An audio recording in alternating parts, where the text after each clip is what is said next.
One of the teams that we have within Catalyst is our Community Transition Service.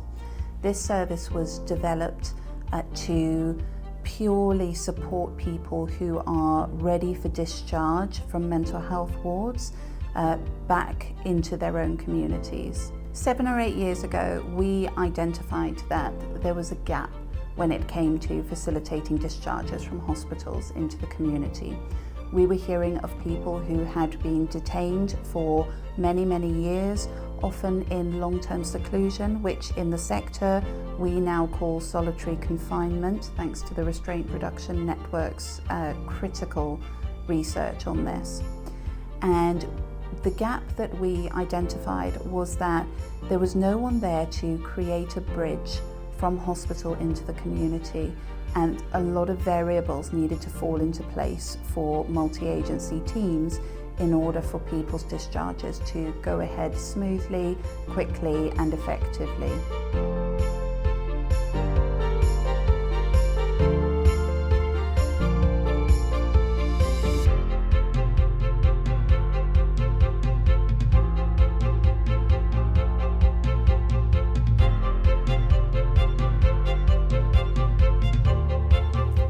The bottom line is that family members know their loved ones best. And I think that as care providers, as professionals, as commissioners, we always need to keep that at the forefront of our minds.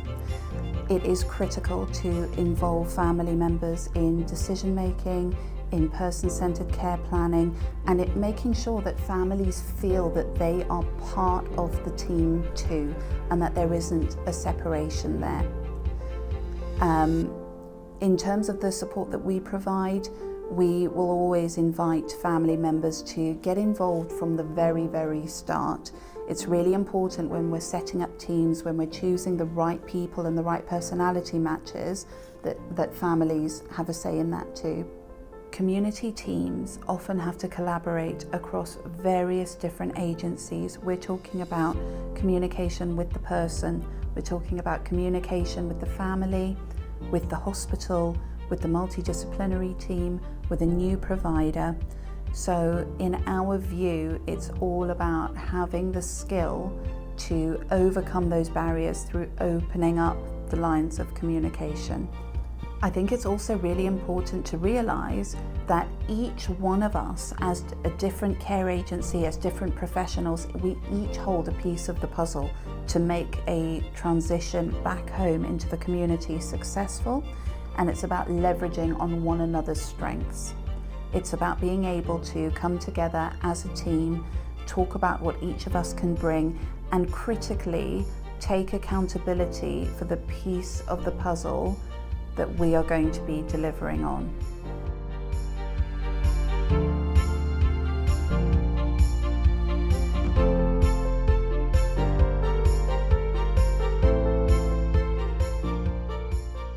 We also recognise that sometimes there is a need for clinical mental health input.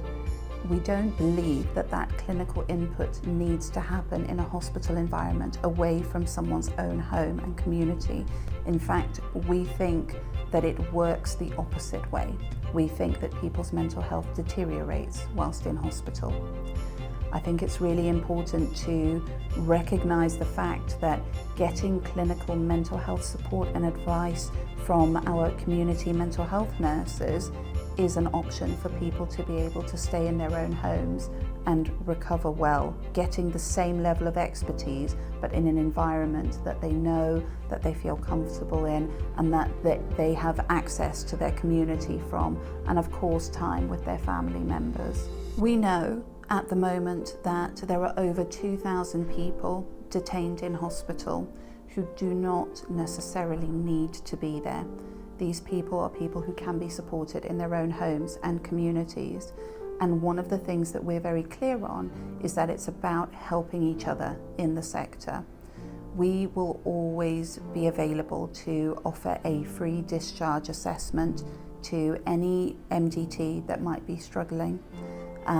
We believe that it is possible for people to begin their lives at home, live their lives at home, and end their lives at home without the need for a clinical hospital admission.